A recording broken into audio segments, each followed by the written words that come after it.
What's up, ladies and gentlemen? Welcome to the Singularity Podcast, the official only single-player podcast for single-player topics.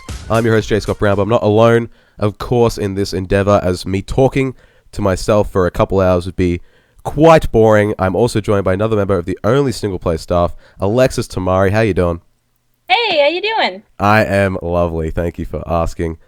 Guys, the basic kind of point of this topic is to podcast, of course, is to go over a number of topics that relate to video games and really discuss it in a way that's entertaining for you guys, and you can get involved, of course, in any way, shape, or form over Twitter and all that good stuff. The topics for today are none other than the success of sport and racing games, how to make a captivating RTS campaign, and our personal wish list for Halo 5 Guardians. But before we do that, wish. I'm also going to do it at Sean Connery. That's actually, the goal. It's like the whole podcast is just impressions, actually. I totally lied. Do it at Sean Connery. That's actually not bad, man. That's pretty good. Oh, thanks. Sweet. I can double a Sean Connery over the phone. Great. That's the plan. But before we get into those topics, we're going to give a general intro to the point of this show, because obviously it's the pilot episode. It's episode 1, and we have a lot of future ones coming up. Fingers crossed, hopefully, Alexis. Yeah, there you go. So I guess where we start from is that too often in games do we see a lot of kind of the drama, the TMZ stuff going on with the all too recent Gamergate, in the unfortunate memory of what it was and what it kind of still pervades to be. But simultaneously, it's like, at the end of the day, it's about the video games. It's about what makes video games awesome. And that's kind of the focus of this podcast, to really hone in on that. And I guess just be your 10-year-old self when video games are video games. That's the plan, man. Like, I mean, that's ultimately it. It's a podcast about games for gamers. Like, that's what we are. That's what you guys are, and that's what you want. So why not give it to you? Nice. Yeah. Nailed it.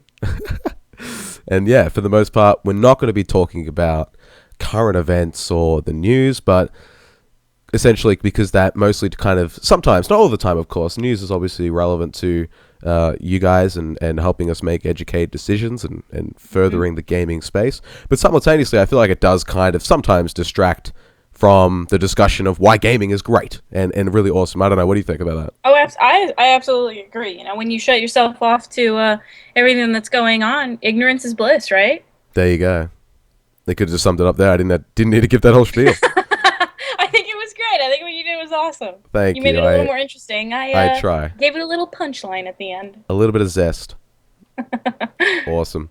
Alexis, why don't we talk about our first topic? We're going to talk about the success of sport in racing games. Now, the point of this topic is, I guess, it's the kind of when I was thinking about these topics for the first episode, I was trying to come up with a big motivation for them. And part of the reason why I picked this one is because, I don't know about you, but I'm always perpetually baffled by how successful these games are. You know what I mean? Now let me ask you personally, do you play any sports, or are you into cars or anything like that?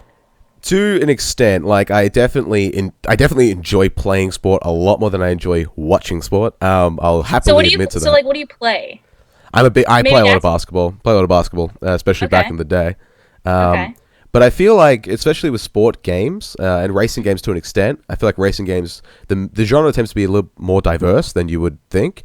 But with sport games, especially the popular ones, what do we got? NBA, the 2K series, and FIFA. Madden, yeah. And, yeah. Sorry, go ahead. I was going to say, yeah, absolutely. And I think it's a lot different when you're, because I was thinking about the same thing, too. You know, I was thinking, they make so much money, and I think I read somewhere that EA pays the NFL, just the NFL, $50 million for the franchise name, just for National Football League. And they pay Madden. They have to pay Madden another couple million or something like that, just to use his name on the fucking box. Oh shit! Yeah, and use his voice too, because I guess he's in there too. But I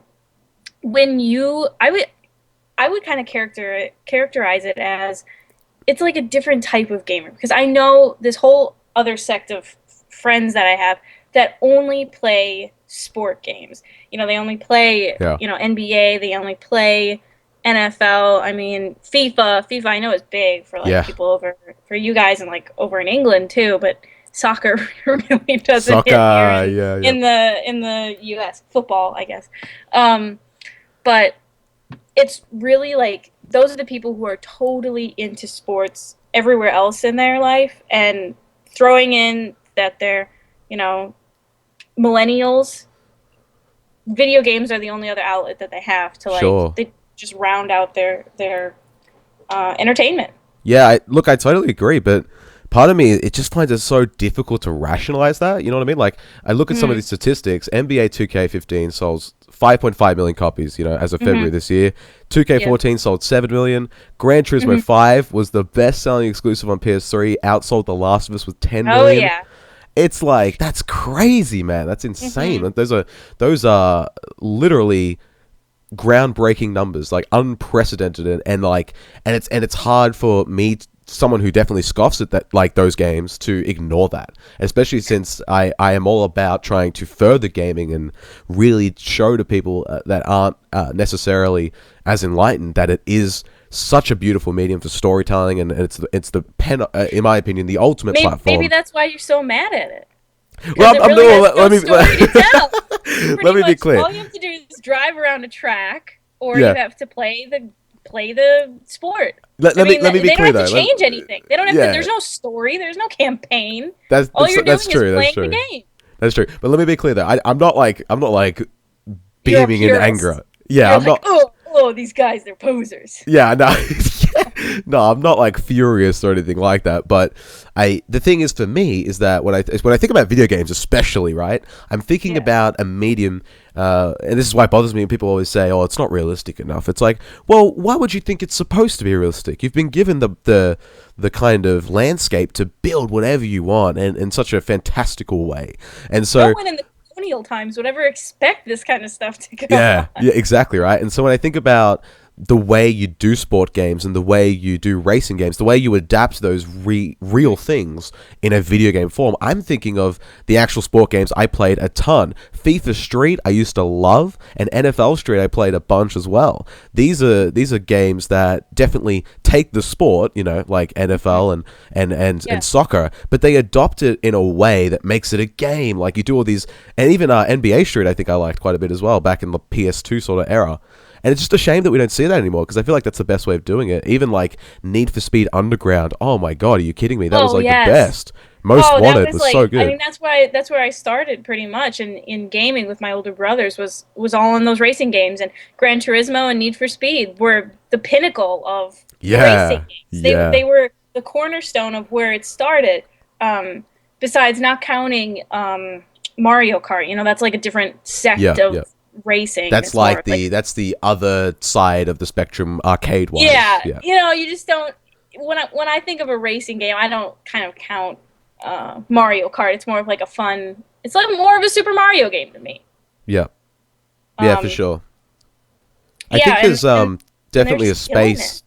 Sorry. I said, and they're just killing it. They're killing it. They're racing and sport games. They don't have to change anything about it. They don't have to make new game types. They can't make new game types. All they have to do is just update the graphics, update the players. Yeah. No, I think there's like definitely a space for that. There are people that clearly, there are people that adore it. And so it'd be really, really wrong of me to sit here and be like, well, these don't deserve to exist. Of course there's a space for it.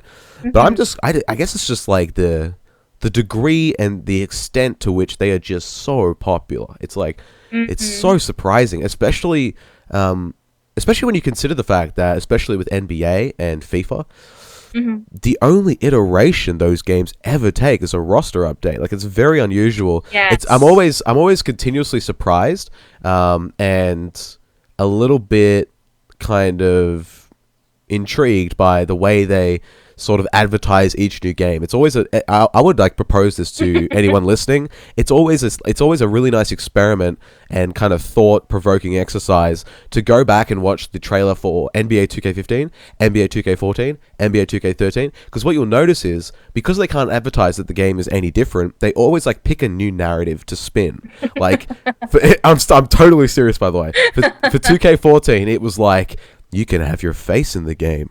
Whoa. What? Yeah, and then 2K13, it was like, it's all about the commentary. The commentary's so real. And it's like, all of these things don't iterate the game at all in any actual, like, tangible way. Because they know that there's nothing different about it. Exactly, yeah. They can't say that we've made the game better. They have to edit, like, the environment of it rather than, like, the gameplay. Because you can't change basketball. You're not going to change the game of basketball. Especially if the point is to realize it, you know, like in an actual way that's reflective of reality, as opposed to a game which is like more designed to do its own thing and take different directions and have fun. Especially if you're talking about racing games, man. Like I honestly, and this is very much my personal opinion, but I can't stand the simulator racing games. It's like that's absolutely the opposite of what I want to do in a game. I don't want to feel like I'm driving. I can't drive stick in real life. Are you kidding me?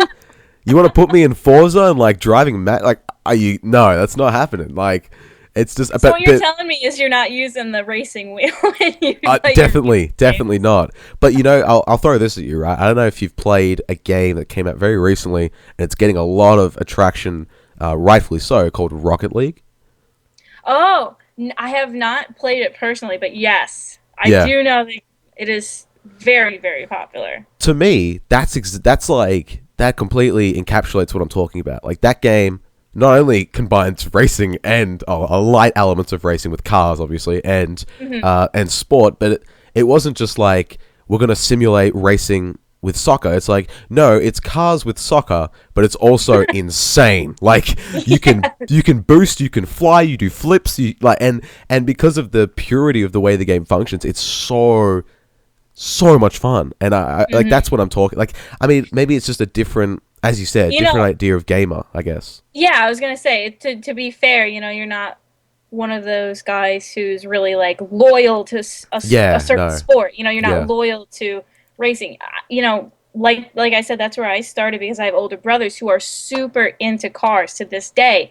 You know, they build their own cars and ride motorcycles. So that was the only game that was in our house. Those were the only games that were in our house, were this realistic racing where you could, you know, drive Ferraris, you could drive Lamborghinis, and that was cool to them. And that was cool back then. I don't go out and buy any more racing games now, but I go out and I buy the sport ones. You know, I buy Madden and do you buy them every year? NBA. No. But you know, like sometimes I like to just kind of like round it out, I guess. And, you know, just play a little bit. But I know that what is it? Need for Speed is coming out. The new one is coming out, and it's just called Need for Speed. They like to do the hipster edgy thing sometimes and just call it what it is. I was gonna say, it's like a Batman game. It almost looks like dark and brooding.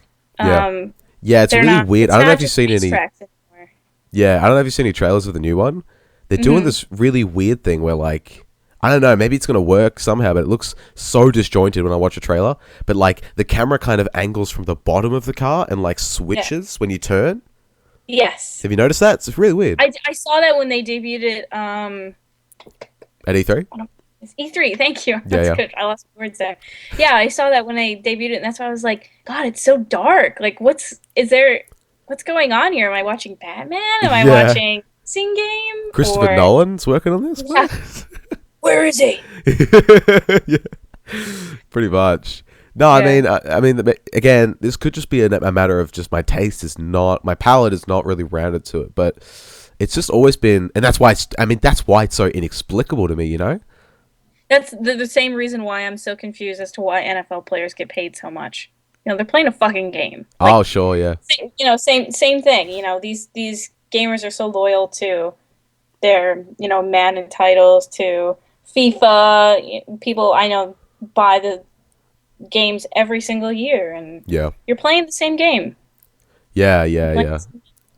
I mean, and maybe, you know, it'd be really interesting to have this. Maybe this is maybe a little bit of a unfair discussion to have without someone there to maybe defend it. Yeah, to like defend it. Yeah, because I'd be really interested to see what is compelling about that. I mean, honestly, from someone looking from the outside in, it is just a roster update. So what's the point? Is that enough to really justify to me, another release? Critical. They're not critical. Like, oh, this didn't work or this did work about it. Because they don't need to update too much. So the updates that they do, they kind of have the companies like EA have justification to be like, well, it's a brand new feature that we tried for this game, so cut us a break. They don't have to really bend to anyone's criticisms. Yeah, that makes sense. Yeah, definitely. And maybe honestly, the fact that someone who's a fan of this, like NFL for instance, and sees that their favorite player gets like a stat upgrade because they had a better season, maybe that's honestly enough. Maybe you're like that justifies that $60-$70 purchase. I don't know, man. It's just crazy a lot of the time. I mean, because honestly, it's like, especially since you could do that through DLC very easily. Oh yeah. No. They're $10. gonna bleed you for all the money you got. They're gonna make you wait a whole year. Yeah, exactly. And they're gonna make you pay another $60 for the super face cam or commentary. Yeah, it's like a new soundtrack. For Richard's sermon on the box. Yeah, pretty much. And as you said, I mean, I'm kind of hopeful. It'll be interesting to see what this new Need for Speed is, because especially the last two iterations of the game, I think the plan from EA was to... Oh, not EA, sorry. Is it Ubisoft? I'm thinking of Ubisoft, yeah. The plan was to kind of do it yearly. That was the point, I think. But... Wait, no, hold on. Wait, I think I stepped on my toes. Was it EA? I think it was EA. I think it was definitely EA. Okay, sorry. The EA... Just cut that out. It's fine. EA... Just cut it. Yeah, it's totally fine. I think the plan was to release that yearly and like to annualize it. And what they found with the last release was that people weren't responding. So it'd be interesting to see if the new one is maybe a bit of a return to form in terms of the arcadey style that I want. Especially, I don't know if you ever played Burnout 3 Takedown, but that was the shit. That was so good. And like, that's what, that's like the difference, I don't know why they can't capture something. I feel like racing games themselves have kind of like died down a little bit, Yeah. But then again, I don't buy them all the time, like loyal racers do. I don't know. Waiting for something new and different. Yeah. To come out, and I think I'm going to be waiting for a while. Yeah, I mean, I think that might be the unfortunate truth, but I don't know. Maybe, I don't know. I'm still a little bit tossed between this new Need for Speed. They're definitely doing something a bit interesting with the campaign mode, in which you play like 5 different... Like, they're claiming it's 5 different campaigns. Obviously, it's not going to be that in-depth. It'll be more like 3-4 hour mini stories, if even that. But it's still interesting, the idea behind it. Like, you have to do certain things to your car to attract certain people. And they've taken a good few years to actually make this one. So that's nice. Especially considering the idea of annualizing a game seems to be almost a death sentence to the quality of it nowadays. Yes. With stuff like Assassin's Creed and it just happens all too often. Yeah, it's quite a shame. And I think with the addition of vehicles in like other games, like Batman, I'm like so stuck on Batman right now because it's such a great Arkham Knight. Oh my god, it's so good. With addition to cars, like games like that, GTA, racing. Mad Max is coming up. Racing car elements to other games, kind of, and with the customization that you can do to those, absolutely. It really kind of like kills the whole racing game industry. You would think so. You would think so. Yeah. I mean, come on. Batman's got like riot suppressors on his car, and I'm supposed to sit and drive around a track, or yeah. So that's like, it's great that we've kind of ended on this. It definitely does round out the topic, but that's exactly it. That's why I'm astounded, because to me, the idea of a racing genre in which you only make simulator games and they sell the best, like Forza and stuff, it seems like that's such a niche, but it's so incredibly not. Like, it's just it's insane. I don't know. It really does surprise me. But perhaps in a future episode we can get someone on being like, "I'll tell you what's what." Yeah, maybe we'll find someone. Come fight us. Yeah, hopefully. I do like a good street fight when it comes to video games, of course. Nice. Yeah. We'll fist fight in the alley afterwards. Speaking of games that actually aren't annualized, though, transition. Dope transition. Segue. So good segue. Halo Wars 2 did get announced at the Microsoft conference at Gamescom. Yes! A big surprise, a huge surprise, considering when I started seeing that trailer, I'm like, I almost peed my pants. I thought it would be some bullshit like Forward Unto Dawn 2 or something. Yes, it was because it was if I remember correctly, it wasn't live action, was it? It was No, it was live action, yeah. Was it live action? Because I was trying to remember that guy, if it was a real dude or not. So yeah, it was live action. Yeah, because I was hoping a little bit. I was like, I really liked Forward Unto Dawn, so I was like, they're doing live action. They're gonna do another live action series, or and then Halo Wars. I was like, oh my god. Oh wait, sorry, were you saying the trailer was live action? Yeah, wasn't the trailer? Oh, sorry, no. I thought you meant Forward Unto Dawn. No. Yeah, I meant the trailer. Yeah, that wasn't live action. Just Halo Wars cinematics always are beautiful. Like the original game had beautiful cinematics. So good. I still remember very vividly the one in which the guy in the trailer dies, but he's back for some reason. But I remember that cinematic where he does die, and you see like those Spartans take on the elites and the Arbiter. Whew, that is incredible. That is such a good cutscene. That was for and also like the ones for Reach. Oh yes, for sure. Oh my gosh, so gorgeous. Hold on, we'll get to the Halo. We'll get to the Halo circle jerk. Halo fanatic. That is a later topic, yeah. But yes, Halo Wars 2 did get announced, and what this kind of promoted me to think about was the idea of what makes an RTS campaign really good. And I think about this question only because I've struggled a lot with playing them. This is weird for me, especially since I love RTS. I love real time strategy. It's always been a genre that I've really enjoyed. Have you played StarCraft 2 before? I'm gonna disclaimer myself that I don't really get into real time strategy very much. I do know a lot of people that do play it, but I don't personally play very much. That's okay. RTS. I'll give a bit of context then. Like StarCraft 2, for instance, has in its multiplayer mode has like a lot of divisions. You go from like bronze to silver to gold, and like goes up and up and up. And the best one, the highest division you could be in, is Grandmaster, which is like kind of like a chess reference, I guess. Right. And that's supposed to be the top 200 of a region. And man, did I play the shit out of StarCraft. I got into that for like Australia, which isn't as much of a big deal, but it's still like it's a bit of a testament to my I really do like RTS. I think it's like a really nice genre to like in terms of competitive games, and I'm like all for that. Yeah, it's a huge, massive industry. It definitely got. I mean, like that's where all of the tournaments are. That's where people make their money. It's definitely.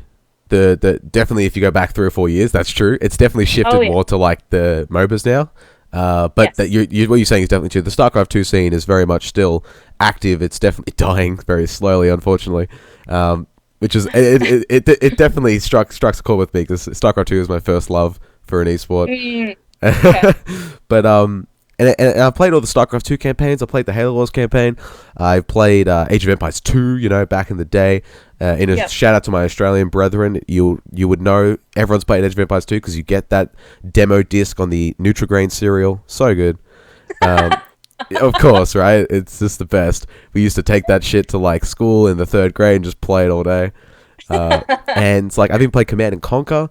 I've played all these different RTS campaigns, and I guess the point of this question is really to get to the crux of it and kind of evaluate why they seem to always be a little bit, I don't want to say boring, but they seem to be a little bit repetitive. And I feel like you could ask anyone that's really played a bunch, and they'll tell you kind of a similar thing. It's really similar to what we were talking about with the sports and racing. Yeah. But you know what? I think it also does pretty well for the same exact reason. Yeah. You've got brand loyal.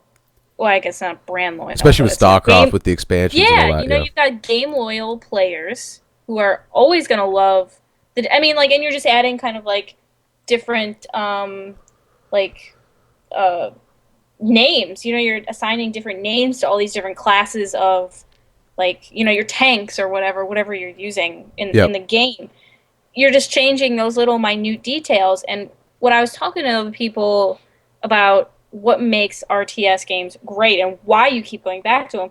It's like, or what makes a campaign great is I just want to be able to build and conquer. And that's what the pull is. I mean, you don't really need too much of a story, just enough to know that, okay, this is who you are, this is why you're dominating, and you're going on from there. I always feel like the story is a separate discussion. Like, honestly, like, StarCraft 2, I love this story. It's great. There's a lot going on. Heart of the Swarm was a little bit weaker, but the original game, awesome story, and I'm pumped for Legacy of the Void, which should be releasing start of next year, roughly, or end of this year.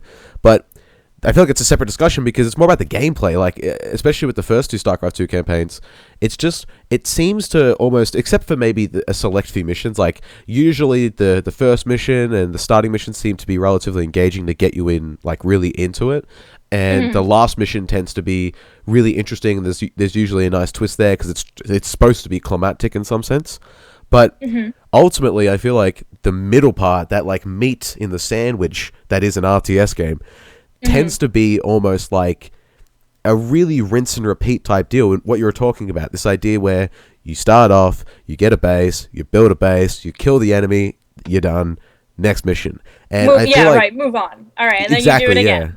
And do it again, and like have a cutscene in between. And it just gets harder. Yeah. It just gets harder, and it's just like maybe you're versing, especially in StarCraft. Maybe you're versing like a different race now. Maybe this is a Protoss mission instead of a Zerg mission, and there's nothing wrong with that. It certainly doesn't get too boring if you put in some gimmicks and you do some interesting things.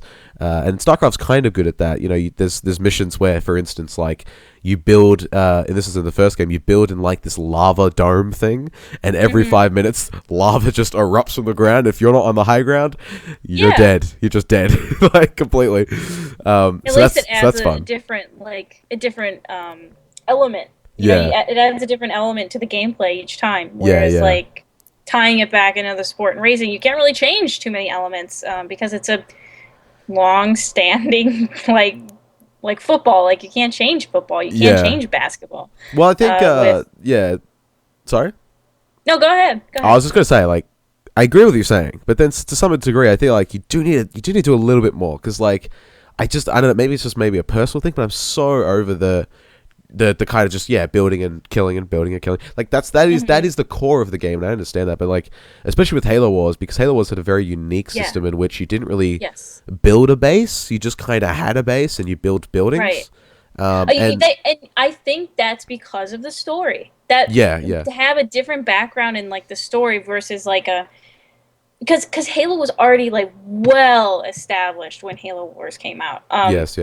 You have a huge Halo following, and you have an entire Halo universe. You have the novels from before, and then you have the games, and you've kind of built up this story where it's kind of more believable. Whereas when you're just kind of thrown this new RTS game, you're like, oh well, I really don't care. I'm not really invested in these people. I don't understand what's going on. Yep. But with Halo Wars, you knew, like, you had this background. You're like, yeah, I understand, like, how this works. And they kept, like, the dynamic of the, or the function of, like, all the weapons the same, with, like, units and stuff, like Marines. Yeah, and exactly. Yeah, definitely. And I feel like Halo Wars did a pretty good job of, like, making each mission feel different in the sense where you do have a lot of... I mean, it's easy to undermine it as, like, just cheap little gimmicks, but... the more I think you make those missions unique, the more memorable they become, and that's a really key like aspect of it. I'm pretty sure like, there's a few missions in Halo Wars where like it was just like to do with like scarabs and stuff, and like that's cool because scarabs are awesome, obviously. And any mission with Halo and scarabs is just incredible. Yeah, exactly. Yeah, and StarCraft 2 did that as well to an extent. You had like missions where you just controlled this big mech Odin thing and just destroyed stuff.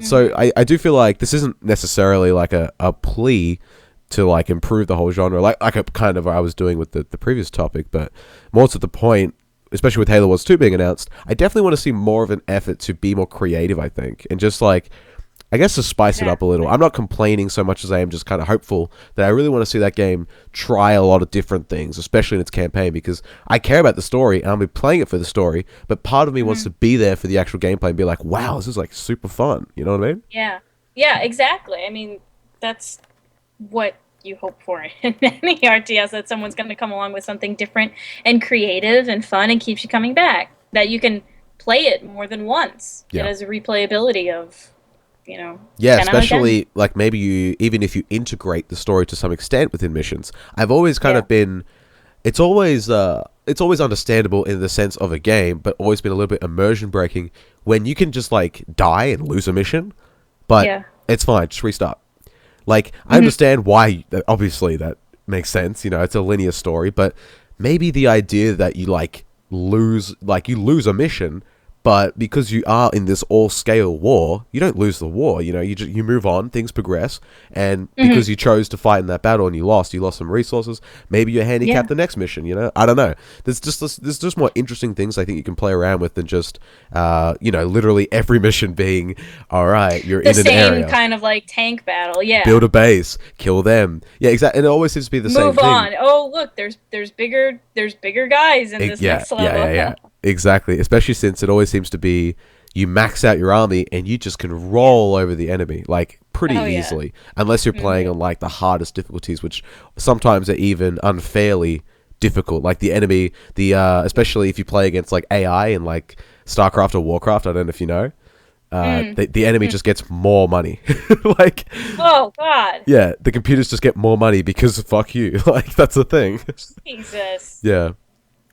And I think actually to bring it back to even like a Warcraft 3, that was like even I mean that's like what you're talking about before, like the whole nerd thing, but like that honestly was like maybe the best example of this, where you had like heroes in that game that were spellcasters, and because of that you could do missions where you just played as like the spellcaster, and you could very much connect with this character, and I think that was a really interesting component that we kind of lost with RTS nowadays a little bit.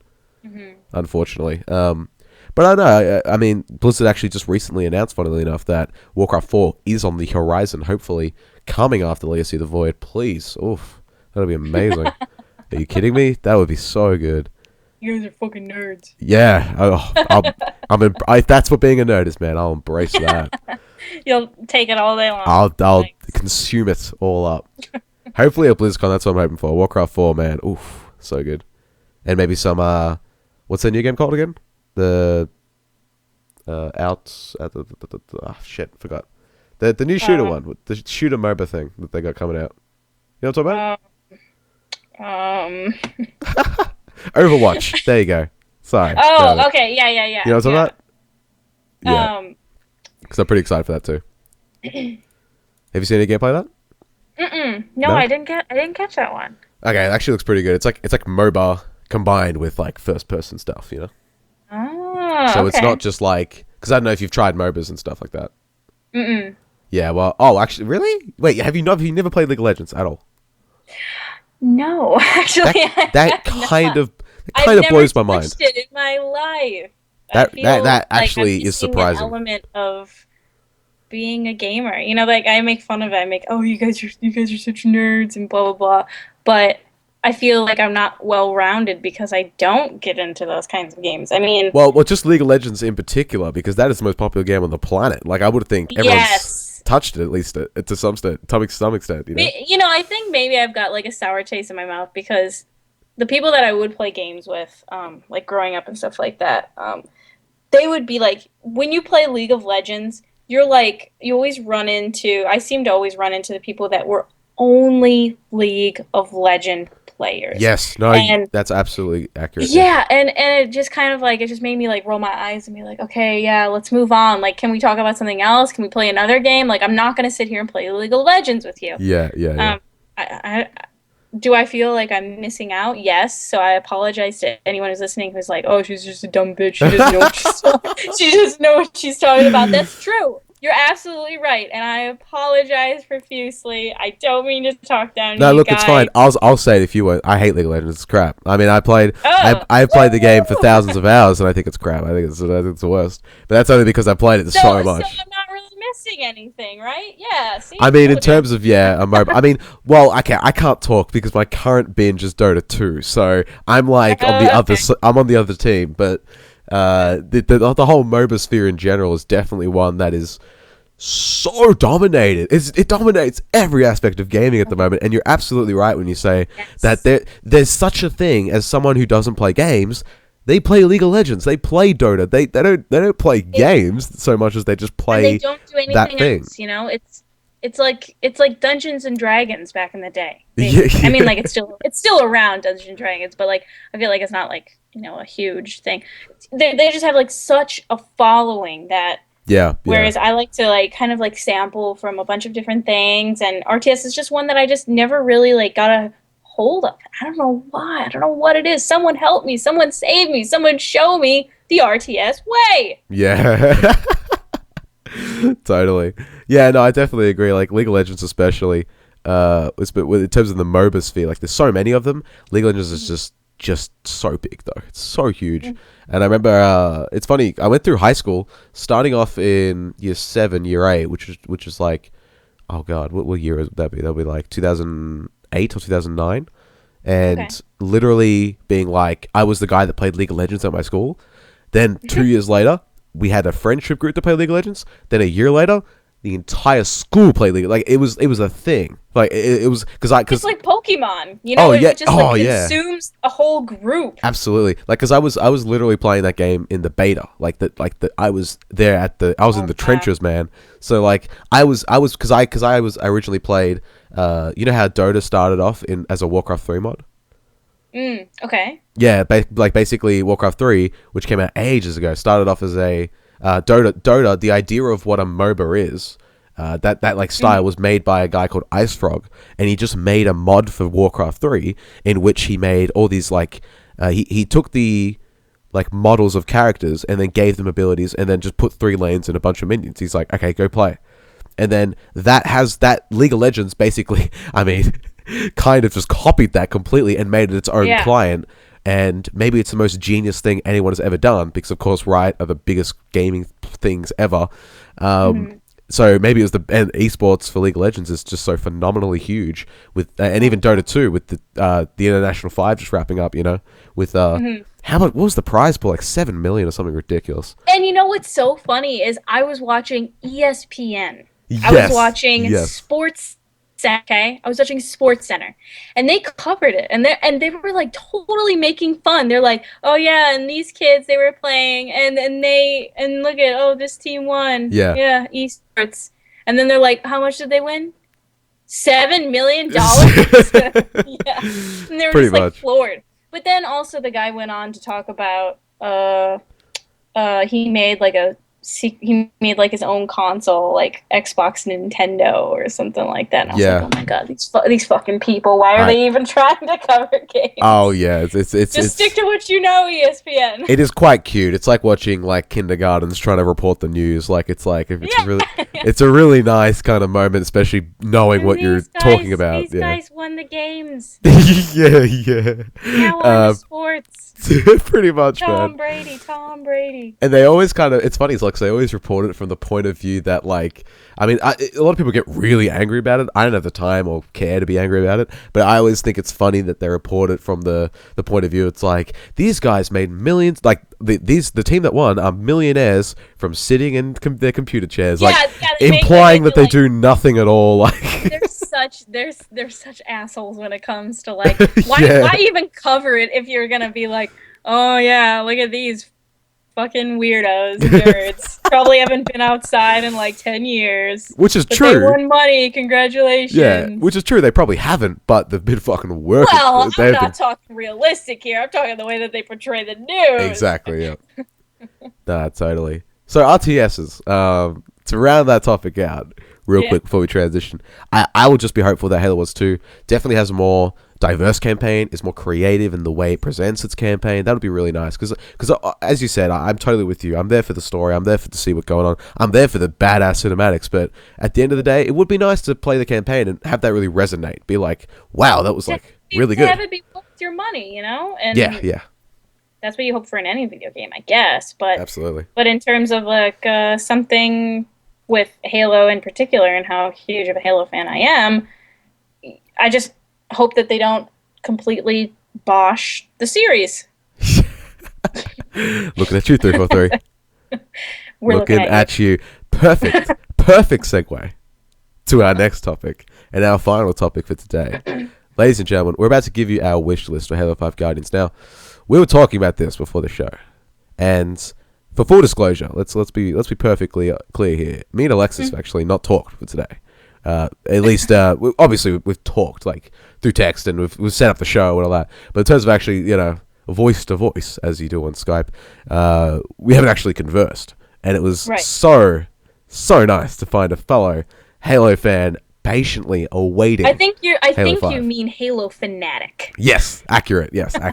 Very much. Patiently kind of counting the days and really definitely kind of building up an idea of what they want Halo 5 to be. And I've done the exact same thing so much, especially since I didn't get the chance to play the beta, so you definitely have a lot more perspective here, but just trying to figure out what that game needs to be to get a return to form, because that game, Halo, in my opinion, and I only say this because I love the series and I've been a part of it for so long, but it's had one of the biggest fallens from grace I've ever seen. Where it literally stood at the top of its genre, of its style. It defined multiplayer in so many ways, and for it to still be so immensely popular, but in comparison, you know what I mean, to what it is now, it's definitely there's a gap. Yeah, I think it started on such a high. It started off 0 to 60 instantly. It with the first Halo, with Halo CE, and because it was so different, it was so new, and no one had ever seen any campaign like that, and it kind of peaked, and now it's almost a joke where it's just the little 12-year-olds telling you that they fucked your mom last night. Oh god, yeah. And I don't know exactly where it was lost. I don't know, maybe I'm just getting older. Can I make a suggestion? All these goddamn kids, but yeah. And we were talking about this before, Halo 4, in terms of just the story itself, it didn't really hit with me. No, I don't think it hit. I mean, I'll go in there and in support of that. I don't think it hit with anyone. It was just so lackluster. I mean, I remember I played it co-op, which is maybe, make your arguments against it. I would recognize the fact that that's probably not the way you're supposed to play it, I'll be honest. Especially when you're, in party chat and you're goofing around. Mm-hmm. Of course. But then again, it's it was a nice way of kind of having a sense of camaraderie in recognizing how poor some of the stuff was in that campaign. Just the idea that you finish the campaign on a quick time event. Come on, man. That's just, we know. Even now, I'm sure developers knew for a long time, but now consumers know that actually completely undermines the experience in so many ways, because you remove so much agency, and it just makes that, when Master Chief puts, I mean, spoilers, but when Master Chief puts the spoilers from 2 years ago, puts the grenade on his face and he blows up. Okay, cool, whatever. But it's I wanted to do that. And you know what sucks about it too is that they're treating it, and I don't know if this is 343, because we kind of talked about this a little bit. There are some people probably from Bungie that rolled over into 343 in the Halo team itself, because it's such a huge franchise. You got to keep some of the people that have been working on it for years to at least give it some continuity. Well, I believe how the studio first started was Bungie, or what was left of Bungie, post Reach, basically said, all right, guys, we're moving on. We want to do something else. And then the guys that were we kind of want to stick with Halo, they formed off and made 343. And made 343. Yeah, and what you're saying about the campaign is just so apt in so many ways. And I believe the idea was initially to do a trilogy, with Halo 4 being the original and then going on, but it's I think they've completely thrown that out and they're going back to and they treated it like a cliffhanger. Like I was going to see how I felt when I saw Pirates of the Caribbean 2. And then it just ended on a cliffhanger. I'm like, or the Matrix 2. Yeah. You're just trying to get my money. Yeah. They didn't really care about where they left the story. And oh my god, wait, can I give you my example for that one? Because I have one that okay, so I used to love Harry Potter. The second I saw Harry Potter and the Half-Blood Prince, done. done with that series. That was the worst cliffhanger ever. To just end it with it's like, all right, we got all these freaking Hocker Rockets to find or whatever they're called, and then they're like, okay, whatever, and then it's like, okay, let's go find them. To be continued. And it's like, oh, I'm done. Oh my god, I'm done. The sixth movie, the one where they're just in the fucking woods the whole time. My god, just get to the point. Jesus. Okay, sorry. Yeah, I interrupted you. Anyway. What are you saying? Anyway. But yeah, I think, I don't know, I wanted to love Halo 4 because when I first played through, and it could just be me because I'm like a super Halo fanatic, it was like my first big girl game that I was able to like play on my own without like, guns, watching my brothers play like Metal Gear Solid, because I was too afraid to like try and play it myself. That was the first game that I ever like picked up the controller and sat behind a gun shooting aliens. And so I've been invested in it for over 10 years, what is it, like 15 years now almost. And I just expected so much. Every time that there's a new Halo game, I sit down and I basically like immerse myself in it. I don't stop until I'm done. Can I ask you with Halo 4, how long did that, because I feel like, obviously there are the fans out there for 4, and I'll get into my like view of it, especially in a bit. But can I ask with Halo 4, since you do have kind of a negative view of it, how long did it take for you to hit? Like, how long did that take to hit you? Was it like did you play the whole campaign? Bad? Yeah, did you like? Was it instant, or did you play like the whole campaign? You were like, oh. Once I got to, I would think like once we got on the planet and like the shit started going down with Cortana, like when she started to get all wonky and shit. I'm like, ooh, where is this going? And then they started to introduce like the knights and the what are those fucking dogs? Whatever they call them. It's just like the Protheans. The Prometheans. So Prometheans, sure. Yeah, sorry. Yeah, I always get that confused with Mass Effect. I'm sorry. There's a race called Protheans in Mass Effect. I constantly confuse that. Sorry. So. Like, there's the novel, like, we were talking about this before, too, and there's the novel series Forerunner, and that was the whole point, is that they're Forerunners, they're, like, that's where, like, Halo 3 even took from it, with the Ark and everything like that. In the first Halo, the Forerunners built the Halo rings.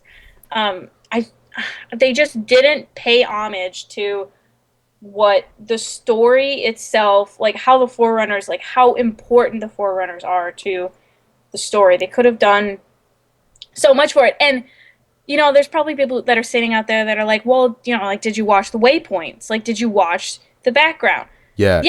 I had to go out separately and watch Waypoint. Like, it wasn't built into the gameplay, into the story. Which is where it's supposed to be, yeah. People don't understand who the librarian was. People don't understand who the Didact was. Like, unless you had, like, read the book or watched the Waypoint, and it should be in the campaign itself. Absolutely. For trying to think, maybe explain the story, whatever. Yeah, the very idea that you can. I'm not sure if those people exist, but if there's really people championing the argument that like, no, the story was great because it has all this back lore that isn't in the game. It's like, well, you can't really judge it in relation to the game, then, can you? Like, if it's not actually. Then you're pretty much playing, like Battlefield, you're pretty much playing Call of Duty if you're not invested in the story, because to me Halo is the story. Yeah. Well, okay, that's a good point. I'll jump in then, because I differ a little bit with what you're saying. I still don't like Halo 4, obviously, but for different reasons, because to me, Halo was the game that got me into multiplayer gaming, and it was really like a social atmosphere for me. I always play the campaigns, but they're definitely I'm definitely more of the multiplayer guy. I like the first thing I do. I'm assuming the first thing you do is just get the campaign done. Whereas like I'm the complete opposite. I'll play the multiplayer for like 3 months. I'll be like, I'll get to the campaign now. So I'm definitely on the other side of the spectrum for you.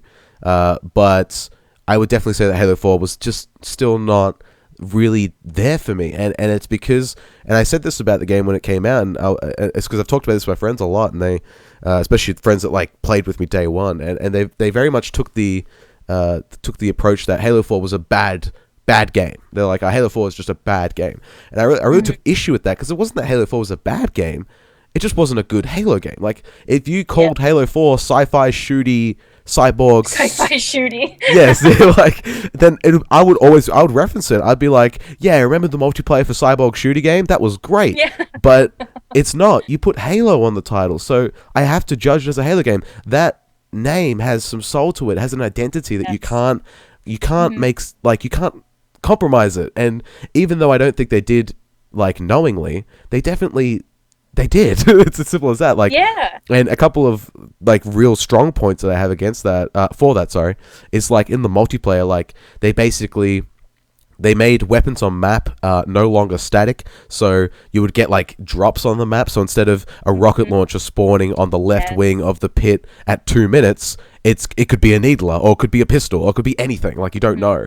And what that completely undermines the strategy of the map design and timing out everything on the map. Then you also have ordnance drops, which is like kill streaks. It's like, that has no place. Like, it just has no place, because the point of Halo multiplayer has always been about that equal footing, like allowing everyone to challenge each other. It's like pay to play almost, you know. Especially with the loadouts, you know, like it's ridiculous. Like, the idea that anyone's gonna pick a battle rifle over an assault rifle, like, are you out of your mind? Like, it's always gonna be the battle rifle. Like, are you serious? Oh man. But that was my issue with 4. It's just that it's a good enough game. And they kept that in the beta too.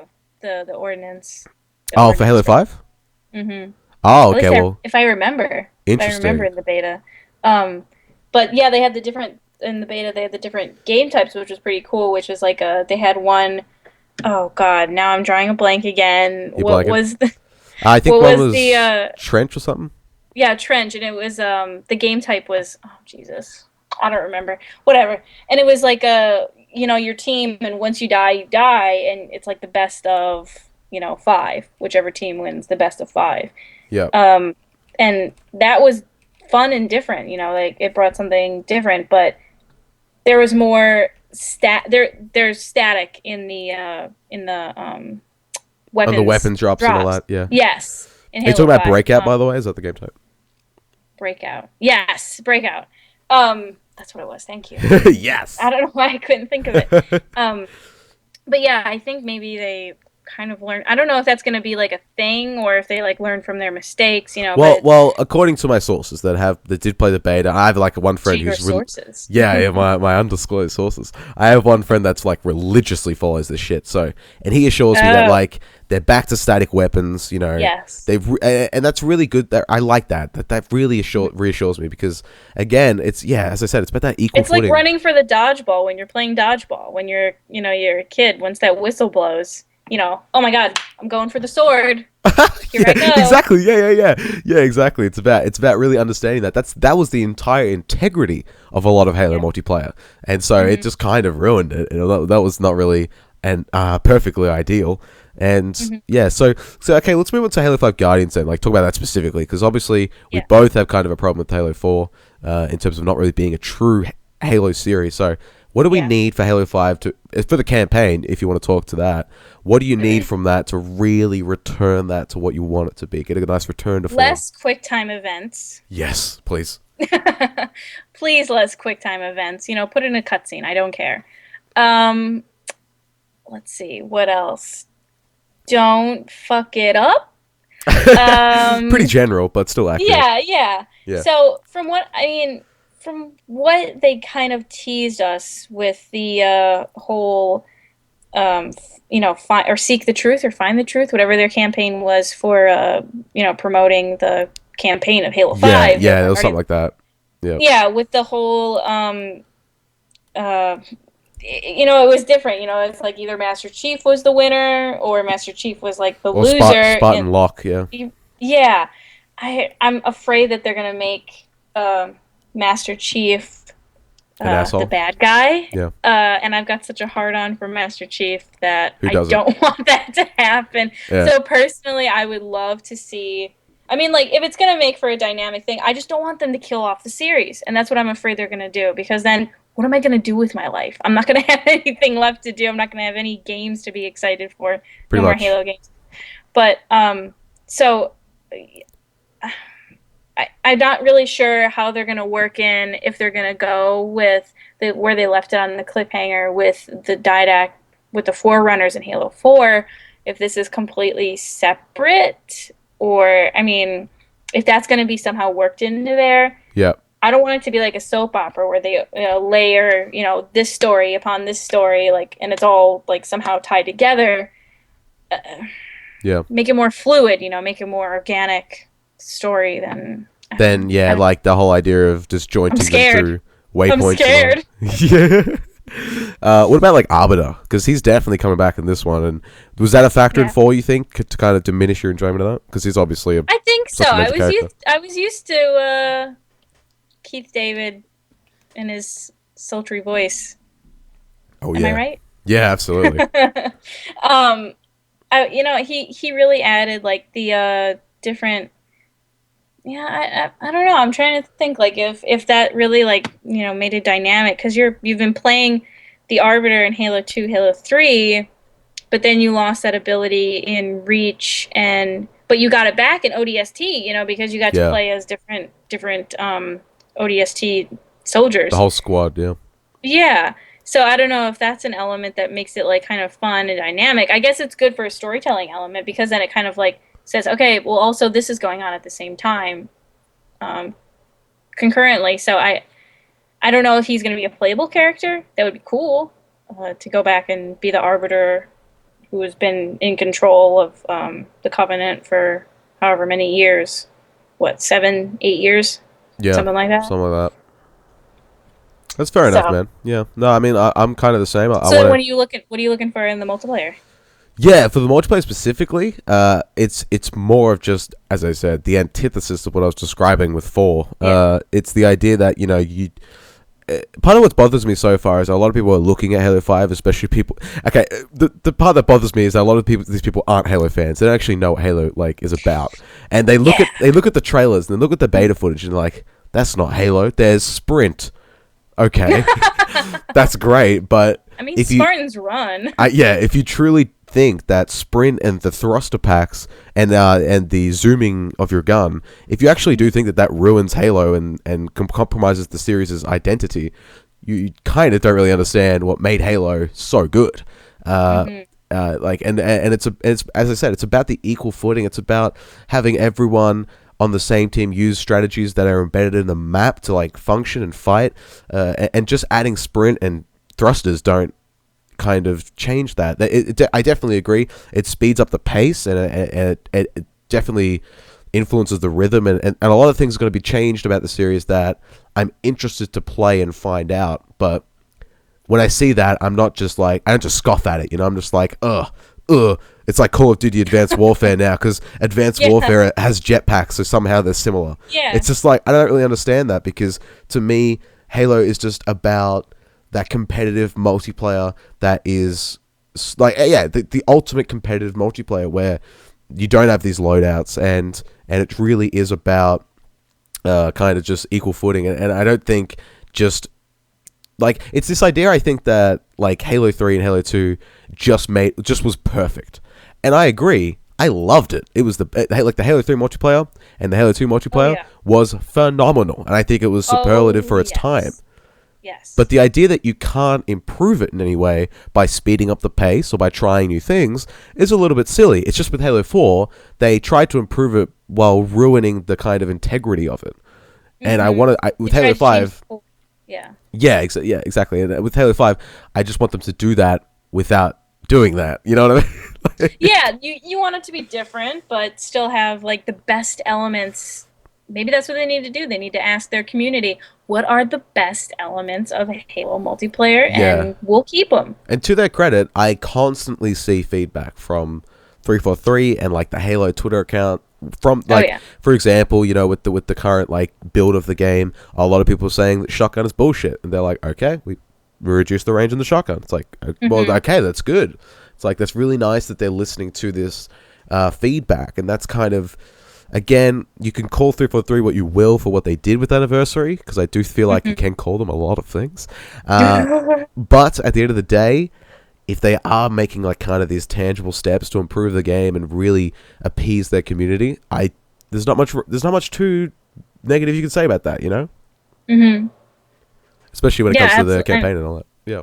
Yeah, I mean, I guess they're trying their best out there, and it's a really tough crowd. It's not an easy crowd to please. There are always going to be voices that are like mine that are like, "Oh, this was the worst, and I hated it, and what did you do? You ruined it." But they're I guess trying their best out there. I'm not going to say that I could write a better Halo game, because even if I wanted to sit down and write a storyline for a Halo game, it probably would be the worst game in all of history.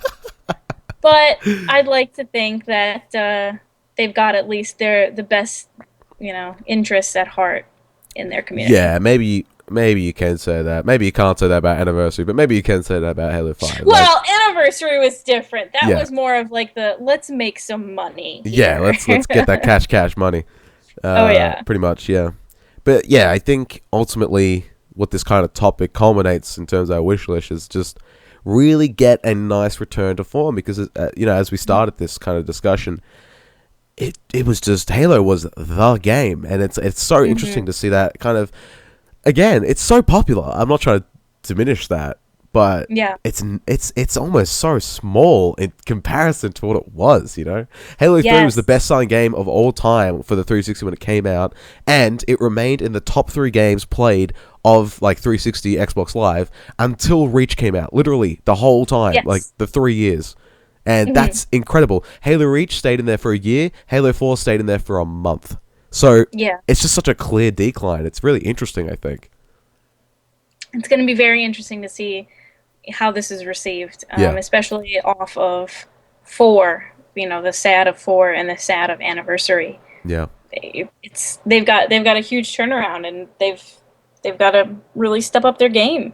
For sure. And I wouldn't want to be in their shoes right now. Because I'm going to be the most critical of any gamer. Yeah, absolutely. Well, it comes out. Don't you dare do anything to Master Chief. Don't you touch him. Yeah, it comes out 27th of October, which is a kind of a good spot. I guess Fallout 4 is coming out shortly after, so oof, that might be a little bit. That might really ruin. It might dominate a lot. Yeah, we'll see though. If it's not really worth playing, maybe it's a good thing. Get it out of the way. Move on to Fallout 4. We'll see. There you go. Guys, if you disagree with any of that as well, if you do think Halo 4 is the best game of all time, go ahead and tweet at us. The Twitters are on the screen, and leave a comment in the comment section below. We're happy to hear that, aren't we, Alexis? And, I'll be in the back alley with a knife, so if anyone wants to meet me out there, we're already waiting outside your room right now. I hope you know that, and we're ready to challenge you. And open the door. The street fight, as we talked about earlier, is obviously still on the table. Yes. Yeah. But that seems like a appropriate point to round it out. Alexis, thank you for joining me. First ever episode of the Singularity Podcast. Jay. We did a relatively nice duo job, I think, anyway. Little tiny podcast, but it was that's okay. fun. Nice and snug. Guys, if you enjoyed the episode, go ahead and hit that subscribe button. And I love saying this now. I love saying this because I've adopted it from the Let's Players. Smash that like button. Damn. Oh, shit. All right. Go buy a new keyboard, kid. Go ahead and follow us on Twitter. Would really appreciate that. And if you have any idea for topics, any kind of ideas or notions you want to send, go ahead and tweet at me or Alexis or anyone involved. And we want to hear those ideas because we want to talk about it and flesh it out. And we want to hear your feedback as well. So, ladies and gentlemen, thank you for listening to this first ever episode of the Singularity Podcast. Hopefully there's many more to come, Alexis. That's the idea. So. And I'll even start playing real-time strategy. You guys come yell at me to play games, and I'll do it. There you go. Ladies and gentlemen, thank you for watching and listening, and we'll see you next time. Bye-bye.